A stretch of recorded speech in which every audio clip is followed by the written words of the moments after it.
શકો છો મિત્રો, આજે આપણે આવી ગયા છે ખરોલ ના એક વિસ્તારમાં આવ્યા છે, બાની મુલાકાત માટે આવ્યા છે. શું નામ બા આપણું? નંદાબેન. ઘરમાં કોણ કોણ છે? તમારો દીકરો છે?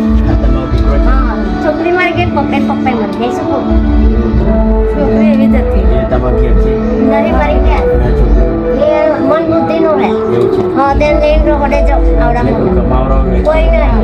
કઈથી ઘરનું ગુજરાન કઈથી ચાલે? હું રોકડે જાઉં કામમાં કામ કરવા જાઉં એવું. જોઈ શકો છો મિત્રો, આ બા છે, આ બાનો છોકરો છે, એની મંદબુદ્ધિનો છે. હવે આ બાને આ ઉંમરમાં બી કમાવા જવું પડે છે, એટલે કોઈ રસ્તો છે જ નહીં, કોઈ કમાવાનારો વ્યક્તિ નહીં. એટલે ઘણી બધી ઉંમર છે બાની, તે છતાં એમને કમાવા જવું પડશે.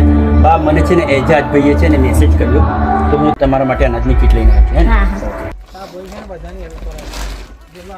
જોઈ શકો છો મિત્રો, આ છોકરો છે, મંદબુદ્ધિનું છે, ઘર જ રહે છે, કોઈ જાતનું કમાવાનું એ જ નહીં.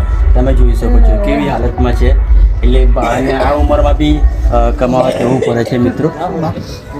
ખરોલ ગામમાં છે, જરૂરથી મિત્રો આવા લોકોની તમે હેલ્પ કરો, કેમ કે જરૂરતમંદ છે.